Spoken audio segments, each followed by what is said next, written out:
अगर NTA fail हुआ है तो जिम्मेदारी एनटीए की भी है, सरकार की भी है, और उन्हीं को एड्रेस करना पड़ेगा, कोई और कैसे करेगा। एंड स्टूडेंट्स ये इंडियन मेडिकल एसोसिएशन को लेकर भी they have been very angry, you know, PG students हो जाएं, it's been a continuous process, ये नहीं कि वो नई बात है, काफ़ी देर से people have been complaining about it. Another thing which has come in the news, can you just put that thing, general category, reserved category, उसको लेकर जो न्यूज़ में अब आया है, this is regarding UPSC, this is the tweet, ये जो IAS officer का है, पूजा खेड़कर,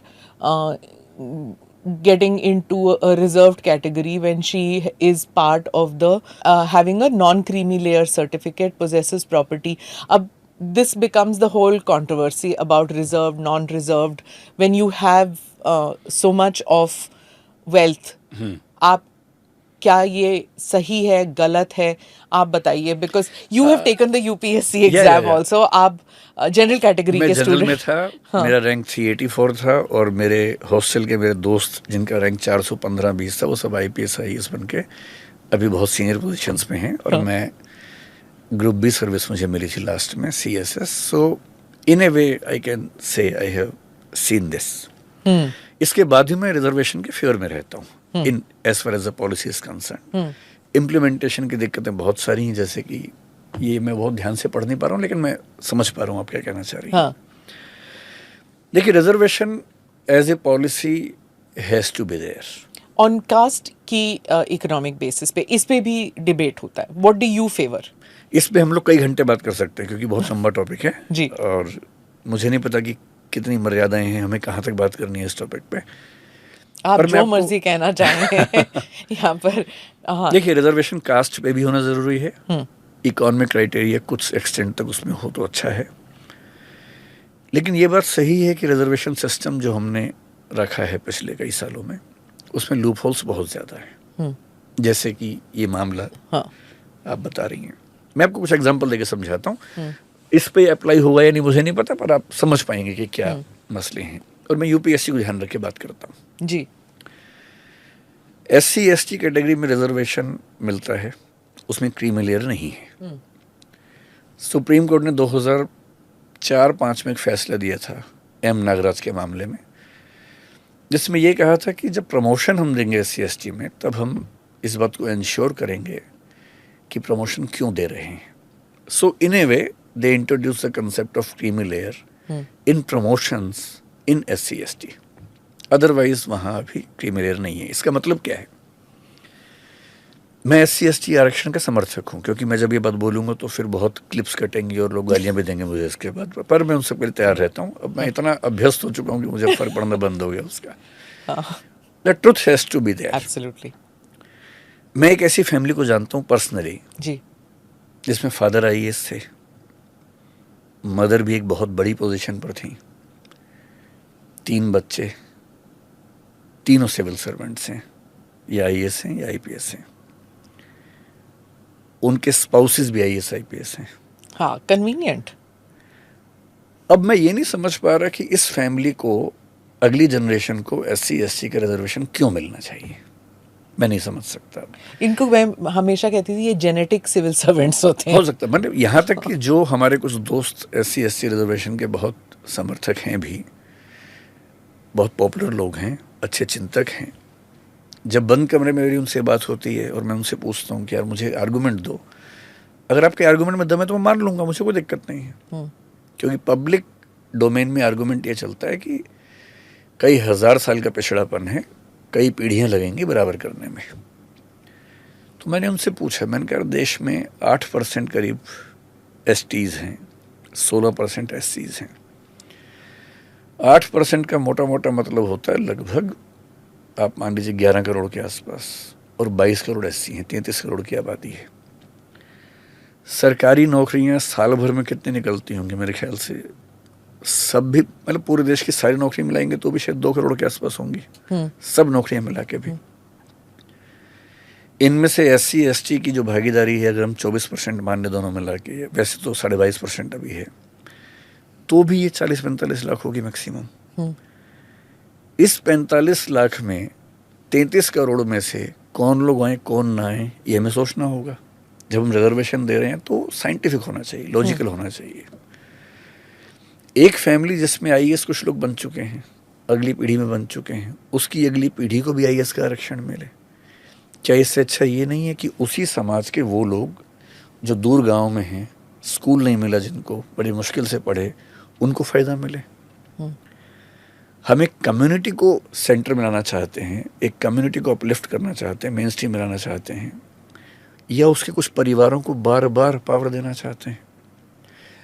पर एक एलिटिज्म है।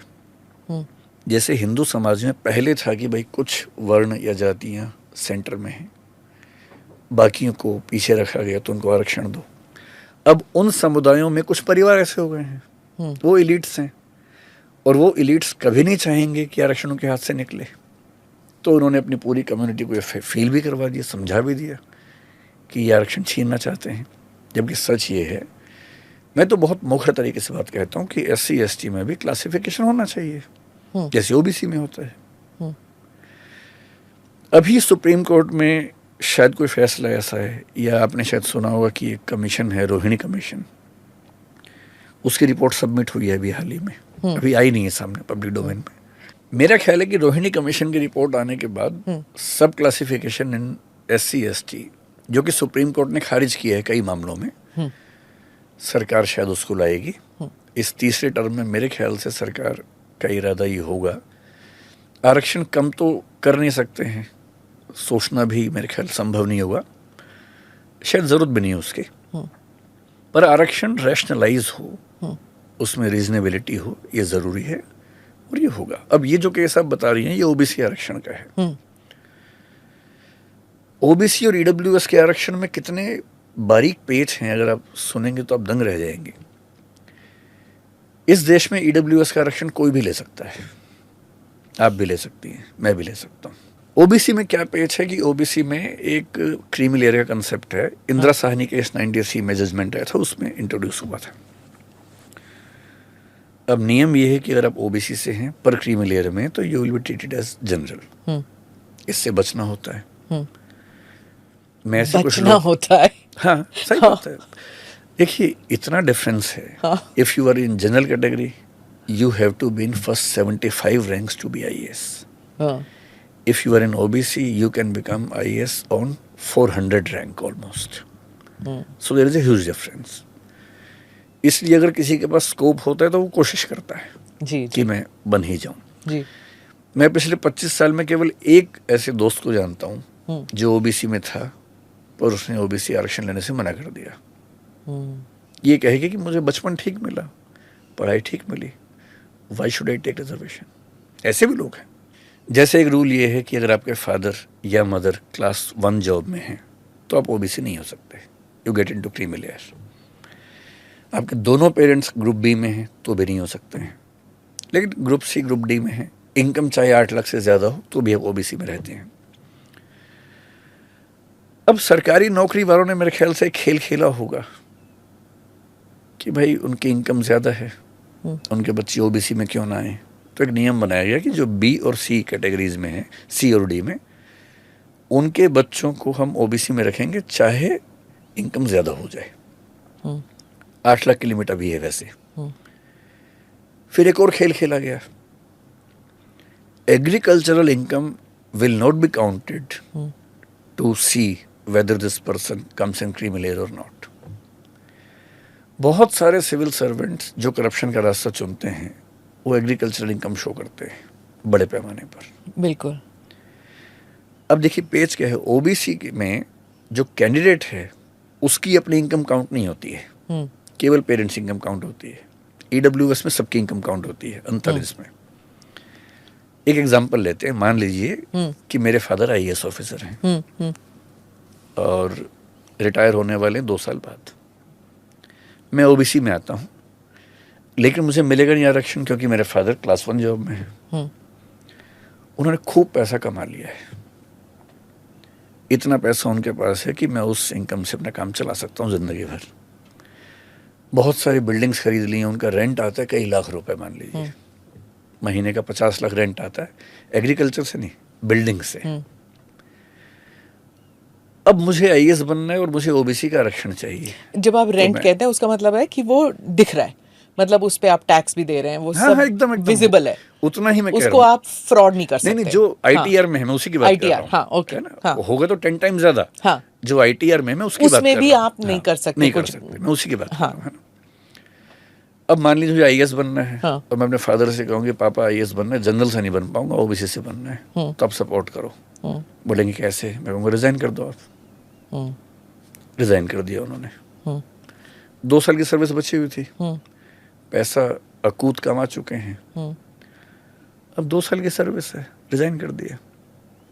जैसे रिजाइन किया, अब मुझ पर ये सीमा लागू नहीं होती कि मेरे फादर ग्रुप 1 जॉब में है। लेकिन अब क्या लागू होता है? आईटीआर कि मेरे फादर के पास पैसे बहुत ज्यादा हाँ, हैं, क्योंकि वो नौकरी में नहीं है। अगर उनके पास 8 लाख से ऊपर की इनकम है तो मैं ओबीसी में नहीं आ सकता। तो वो क्या कर सकते हैं, मेरे फादर और मेरी मदर अपनी सारी प्रॉपर्टीज मेरे नाम कर देंगे, गिफ्ट डीड कर देंगे। अब उन दोनों की इनकम रह गई 6 लाख रुपए साल की, मेरी होगी 60 लाख महीने की। पर ओबीसी होने के लिए मेरी इनकम क्राइटेरिया नहीं है, सिर्फ पेरेंट्स इनकम, सिर्फ पेरेंट्स की, फैमिली नहीं, सिर्फ पेरेंट्स, मेरी नहीं। So even if I am earning 50 lakh rupees per month when I am appearing for UPSC exam, being in OBC, I am still eligible to be an OBC. और parents ये कर देंगे, अपना इनकम बेटे के नाम कर दें या बेटी के नाम कर दें, रिजाइन भी कर दें, पेंशन भी गवा दें, ये सब कर लेंगे। पेंशन क्यों गवाएंगे? पेंशन तो मिलेगी उनको। नहीं, 2 इयर्स नहीं, वो डिपेंड करता है कितनी सर्विस। अच्छा, ओके, कितनी सर्विस, हाँ, ओके। और जो इस रास्ते पर चलते हैं उनको पेंशन की चिंता नहीं होती है, वो अपनी पेंशन पहले बना चुके होते हैं। उनको पेंशन से चिंता नहीं होती। ऑल्सो वो सोचते हैं कि मतलब बेटा अगर ये नौकरी ले रहा है, इट्स नॉट एज इफ वो 50,000 रुपए की तनख्वाह पे निर्भर होगा। वो तो है ही। और फिर दूसरी बात ये भी है ना कि करप्शन जेनेटिक भी हो गया ना जब उसमें। वो आईएएस बन गया तो प्रॉपर्टी वापस गिफ्ट डीड कर देगा पापा को। इससे क्या फर्क पड़ता है? और इस पे देयर इज नो स्क्रूटिनी कि ये ऐसे किया, फिर उससे ट्रांसफर। और मैं जितने गिफ्ट डीड आप बार-बार चेंज कर सकते हैं। हाँ, कर सकते हैं। Gift deed is as good as sale deed. Okay, कितनी बार भी कर लीजिए। सवाल ये है, ऐसा बहुत कम केसेस हैं, जो ऐसे है बहुत कम केसेस हैं, but I really know such cases. या कम cases is not the point is it is legally possible. हाँ, जब ये पॉडकास्ट खत्म होगा मैं आपको नाम बता दूंगा कुछ लोगों के जिन्होंने ये किया है। Yes, they do it. हाँ, अब ईडब्ल्यूएस पे देखिए। पर अब गवर्नमेंट क्या करे? मतलब आपने with a good intention, I am presuming with a good intention, आपने रिजर्वेशन किया कि हाँ पॉजिटिव एक्शन होना चाहिए, डिस्क्रिमिनेशन हटना चाहिए, जो जनरेशन से जो डिप्रेस्ड कम्युनिटीज़ हैं उनको आप उठाना चाहते हैं, तो रिजर्वेशन के पीछे कोई पॉजिटिव थॉट था। यस, लेकिन ये घुमा फिरा के मतलब मुझे इस पे डाउट है कि सरकार के इंटेंशंस हमेशा अच्छी ही रही होंगी। कभी तो अच्छी आजकल थी। ये भी कहना मुश्किल है, कई बार पॉलिटिकल कंपल्शंस में हम आरक्षण देते हैं। जैसे आजकल ये बड़ा खेल है कि एक समुदाय के लोगों ने धरना दिया, प्रदर्शन दिया, ट्रेन रोकी, हमने उनको ओबीसी डिक्लेयर कर दिया। हाँ, वो भी है। ये तो गलत बात है ना भाई। आप सोशल जस्टिस केवल पॉलिटिकल प्रेशर में कैसे किसी कास्ट को, ये मराठास, जाट्स एंड ऑल जो लैंड ओनिंग कोई भी कम्युनिटी है, अगर वो उन पैरामीटर्स पर नहीं आती कि उनको आरक्षण मिले तो क्यों मिलना चाहिए? और डेमोक्रेसी में कई बार ये दिक्कतें आती हैं कि पॉलिटिकल प्रेशर, पब्लिक प्रेशर ऐसी स्कीम्स बनवाता है। ये तो ओबीसी है। ईडब्ल्यूएस में तो खेल और अलग तरह से चलता है। उसमें नियम ये है कि पूरी फैमिली की इनकम काउंट होती है, लेकिन सिर्फ पिछले 1 साल ही काउंट होती है। ईडब्ल्यूएस में तो रिजाइन करने की जरूरत भी नहीं होती है। ईडब्ल्यूएस में तो और आसान है। उसमें सिंपल सी बात है कि आपकी एग्रीकल्चर लैंड 5 एकड़ से ज़्यादा ना हो, घर 1000 फीट फ्लैट अगर है तो 1000 फीट से ज़्यादा बड़ा ना हो, अगर प्लॉट है नोटिफाइड में तो 100 गज, अननोटिफाइड में है तो 200 गज से ऊपर ना हो, प्लस 8 लाख से ऊपर फैमिली इनकम ना हो। Family means my parents, my siblings up to 18 years of age, and my spouse and my children up to 18 years of age. ये पूरा मिला के फैमिली है। अब मैं कई केसेस जानता हूँ इस तरह के, अगर किसी के पेरेंट्स खेती करते हैं फिर तो कोई दिक्कत है ही नहीं। हमारे देश में मेरे ख्याल से 90% के आसपास लोग अनऑर्गेनाइज सेक्टर में काम करते हैं। 80 से ऊपर तो हैं ही। अनऑर्गेनाइज सेक्टर में किसी की क्या इनकम है अब बहुत मुश्किल है तय करना। तो अपनी इनकम कम दिखा सकते हैं, और जिस साल आपने इनकम 8 लाख से कम दिखा दी, आपके बच्चे अगले साल एलिजिबल हैं ईडब्ल्यूएस के लिए। ईडब्ल्यूएस को लेकर सबसे बड़ी डिबेट यही थी कि डिसाइड कैसे होगा, बड़ा मुश्किल है। मान लीजिए कि मेरे पेरेंट्स सरकारी नौकरी में हैं, अब क्लास 1 क्लास 2 से दिक्कत नहीं है ईडब्ल्यूएस में, सिर्फ गरीबी का मामला है ना, बस पैसे नहीं होने चाहिए। आई नो सच फैमिलीज जिनके पास ज़मीन थी बहुत ज़्यादा, 4.9 एकड़ छोड़ के बाकी सब बेच दी है या किसी और के नाम पे कर दी है, क्योंकि 5 एकड़ की क्लॉज है। 1000 फीट का फ्लैट है तो 990 फीट का फ्लैट में रहते हैं या रजिस्ट्री ऐसे करवा ली कि 990 फीट से। अब 8 लाख की इनकम नहीं होनी चाहिए तो क्या करते हैं, मान लीजिए हस्बैंड वाइफ दोनों कमाते हैं, दोनों की इनकम लेटर से एज्यूम की महीने की 1-1 लाख रुपए है, या दोनों की मिला के 1 लाख है, साल की 12 लाख इनकम है, बच्चे को एग्ज़ाम देना है। इनमें से एक मेंबर 8 या 9 महीने के लिए मेडिकल लीव ले लेगा, लीव विदाउट पे। अब साल भर की इनकम जो है दोनों के मिला के, उस इनकम टैक्स रिटर्न में ITR में 7,90,000 रुपए आई। So the child is eligible to be EWS in the next attempt. यहां तक केसेस हैं कि जो बच्चे सिविल सर्वेंट्स हैं, खुद भी हैं, वो भी EWS में आते हैं। कैसे आते हैं कि मान लीजिए फैमिली इनकम 2 लाख रुपए की है, ये बच्चा किसी सर्विस में आ गया, मान लीजिए कि डानिक्स में आ गया, DANICS I hope you understand, join भी कर लिया है। इसकी सैलरी महीने की मान लेते हैं कि 70,000 रुपए है, which comes to 8,40,000 in a year. 2 lakh घर से भी है, अब कैसे मैनेज करेगा? अब ये खुद 4 महीने की छुट्टी लेगा, और जैसे 4 महीने की छुट्टी ली, इसकी इनकम और पेरेंट्स की इनकम मिला के कितनी बनी? 7,90,000 बनी। Just on the basis of ITR it is decided, and that two of the last year. यानी जब भी जिंदगी में EWS बनना हो, आपको सिर्फ उससे पिछले 1 साल में अपनी इनकम 8 लाख से कम करनी है, and you get reservation. I am not questioning the intention of the government, पर मुझे नहीं पता ये लोग कैसे काम करते हैं। मैं हंसी मजाक में बच्चों को समझाता हूँ कि सरकार बहुत क्यूट है हमारी। इतने क्यूट लोग हैं, मतलब लोग मजाक बना के चल रहे हैं आपकी पॉलिसीज का। आपने बड़ी अनुमान कर सकते हैं कि एक अच्छी नीयत से आपने एक पॉलिसी बनाई कि समाज में लेवलिंग होनी चाहिए, जो कि ठीक बात है, पर फायदा उठा कौन रहा है?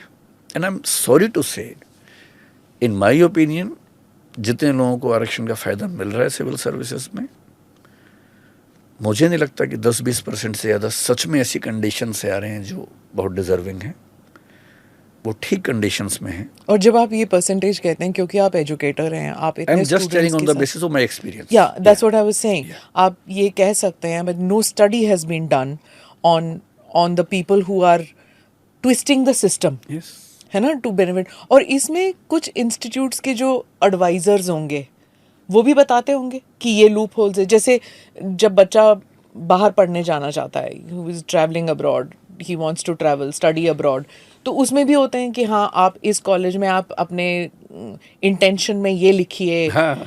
आप ये कहिए कि आपने मदर टेरेसा फाउंडेशन में आपने ये काम किया, आपने फ्लड विक्टिम्स के साथ फलां काम किया, प्रोफाइलिंग जो होती है, आप ये सब लिखेंगे। तो मतलब अगर आप सिर्फ ये कहें कि आप डिबेटर हैं तो आपको कुछ नहीं मिलने वाला, तो आप यू राइट ऑल दिस। तो आई हैव सीन चिल्ड्रन जो बहुत ही वेल ऑफ फैमिली से हैं, वो 11th-12th स्टैंडर्ड में जाके सोशल सर्विस ज़रूर करते हैं, जो those who want to study abroad. क्योंकि यहाँ पे आप अगर 60 to 90 परसेंटाइल में हो तो आप उसी पे हो, चाहे आप 65% लेके आओ, आप 85% लेके आओ, उसी पे हो। They want to study abroad, right? तो उसके लिए ये प्रोफाइलिंग करते हैं। तो they must be this in UPSC also, these people who tell you कि कैसे आप इन लूप होल्स का फ़ायदा उठा सकते हैं। ये किसी इंस्टीट्यूशन को बताने की ज़रूरत नहीं पड़ती है, बच्चों के आपस में ग्रुप्स बने हुए हैं, उन सबको आपस में आइडिया हो जाता है। जो सीनियर्स है वो जूनियर्स को बता देते हैं। कम्युनिटीज के ग्रुप्स बने होते हैं आपस में। हाँ। एक कास्ट ग्रुप है, उसमें एक एजेंसी, एक संस्था है जो अपने समुदाय के बच्चों को बता रही है कि ऐसे ऐसे करना है। तो ये चीज़ें जैसे सेक्स एजुकेशन कोई देता नहीं फॉर्मली, लोगों को मिल जाती है, तो ठीक वैसे ही ये सब चीज़ें पता लग जाती हैं। जब मेरे ज़माने में I still remember I was seeing one of your interviews, तो आपने कहा था कि वो आप एमए के एग्ज़ाम में हिंदू कॉलेज में एनरोल हुए थे, तो I also applied for MA waiting for my Okay.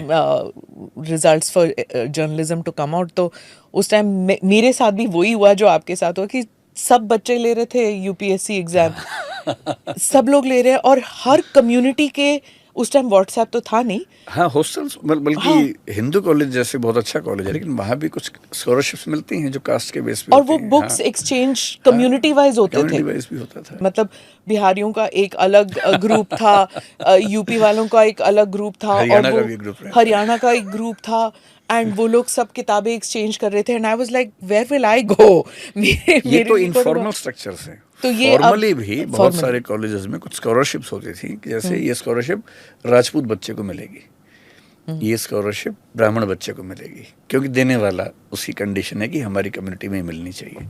हाँ। तो ये उस समय देखता एंड था, दैट्स आजकल ऑल पता नहीं। इलीगल, मतलब ऐसे कम्युनिटी के हिसाब से कैसे हो इलीगल सकता है? शायद इसलिए नहीं है कि वो प्राइवेट फेलोशिप है, and private fellowship may be they can provide to someone from their community. I don't think this is illegal. हाँ, अच्छा। सरकार करे तो इलीगल है। मतलब जैसे अमेरिकन कैंपसेस में भी होते हैं कि जो those who give the thing, they उनके स्ट्रिक्ट प्रोसीजर्स होते हैं कि ये प्रोफाइलिंग होनी चाहिए, that the person is from depressed, it's coloured background, या इमिग्रेंट फैमिली, या मतलब parents have very low income. और आज तो पेपर में भी आया है बट दे एक don't case, have reservation system पर से। वो प्रेफरेंस प्रेफरेंस का के हिसाब ट्रीटमेंट से, होता है, हाँ। रिजर्वेशन वहाँ पर ऐसा नहीं है। पर अब वो ओवरटर्न हो गया है वहाँ पे भी। बहुत डिस्प्यूट्स है वहाँ, बट हाँ। In general American system is not ready for quota system. They give the weightage points, they give preferences. यहाँ तक कि जो प्राइवेट कंपनीज हैं, अगर उनके यहाँ एक खास परसेंटेज में ब्लैक लोग काम करते हैं सभी लेवल्स पे, so they get benefit from the government. पर अब ये Government के पुशबैक orders भी हो रहा है मिलते ना हैं। सर कि एशियन स्टूडेंट्स नहीं चाहिए, हाँ, ये तो क्योंकि हाँ, हमारे ये तो- स्टूडेंट्स हाँ, इतने अच्छे कर रहे हैं वहाँ पे। वहाँ तो कुछ स्टडीज़ ये कहती हैं कि जो एशियंस हैं उनका आईक्यू लेवल वहाँ के लोगों से बहुत बेहतर है। हालांकि इन स्टडीज़ में एक लूप होल ये है कि जो एशियंस को वो स्टडी कर रहे हैं वो यहाँ के बेस्ट गए हुए हैं, जी। और वहाँ की पॉपुलेशन नॉर्मल है तो उस हाँ। प्रपोर्शन में Asians, specially Indians of America, उनका आईक्यू लेवल सबसे अच्छा निकलता है वहाँ पर। और हमारे यहाँ जो कम्पिटिटिव स्पिरिट है कि हमने सबको हराना है, ये भी है। हाँ, यू नो, इट्स नॉट वो जो जीनियल, जो जैसे ग्रुप में जब काम करते हैं जो इंडियन सिस्टम में है, हमने सबसे अच्छा करना है, राइट? अगर हमारे ग्रुप में जो भी है, we don't see that team effort, मतलब टीम में भी कंपटीशन है। जो अमेरिका में आई हैव सीन दैट वो नहीं होता, मतलब यू नो इट्स लाइक हाँ चलो टीम में कर रहे हैं, यू कैरी द एक अमीर समाज की वैल्यूज अलग होती हैं, एक स्ट्रगलिंग मिडिल क्लास की वैल्यूज अलग होती हैं। बताइए आप जरा कैसे। स्ट्रगलिंग मिडिल क्लास में बच्चों को वैल्यू मिलती है कि आपको सबसे अच्छा होना है, क्योंकि सबसे अच्छा हुए बिना आप सर्वाइव कर नहीं पाएंगे। सेफ्टी नेट नहीं है। तो इंडिया में मिडिल क्लास के बच्चों पर इतना प्रेशर है कि भैया सबसे अच्छे, फर्स्ट आओ, टॉप करो, सबको हराओ, क्योंकि कुछ ही लोग शानदार ज़िंदगी जी पाएंगे फाइनेंशियली। अमेरिका में लगभग हर बच्चे को पता है कि ठीक ठाक ज़िंदगी मिल ही जाएगी। आदमी रेस तभी लगाता है जब उसको भागना हो, जब चल के काम चल रहा है तो कोई क्यों रेस लगाएगा। इसलिए अमेरिका में या विकसित देशों में जनरली आपको वो वैल्यू सिस्टम नहीं मिलेगा कि हमें सबको हरा देना है। उनके लिए वीकेंड के 2 दिन सबसे क्रूशियल होते हैं। वो 5वें दिन काम से भागते हैं ताकि 2 दिन कहीं दूर जाके छुट्टियां मना लें फैमिली के साथ, दोस्तों के साथ। उन 2 दिनों के लिए 5 दिन काम करते हैं, क्योंकि एक अमीर समाज तो वैसे ही सोचेगा ना, जब आपके पास सारी सुविधाएं हैं, सोशल सिक्योरिटी है, पैसा है, सम्मान है, सब कुछ है, आप क्यों रात दिन काम करना चाहेंगे? किसको हराएंगे? आपको मैक्सिमम क्या चाहिए? एक अच्छी कार चाहिए, वो आप वैसे ही कमा लेंगे, आपकी मंथली सैलरी में कार आ जाती है वहाँ पर। तो जब सारी सुविधाएं हैं, घर वहाँ यहाँ से बहुत सस्ते हैं। दिल्ली में घर खरीदना, इतने में आप अमेरिका में 6-7 घर खरीद सकते हैं, केवल कुछ इलाके छोड़ के। वहाँ घर खरीदना भी आसान है, कार खरीदना एकदम आसान है, सड़कें अच्छी हैं, तो आपको जो जो सपने हैं वो सब 2-3-4 महीने की सैलरी में पूरे हो जाते हैं। फिर किस बात की भाग दौड़ है? इसलिए अमेरिकी समाज के लोगों का वैल्यू सिस्टम अलग होना ही होना है।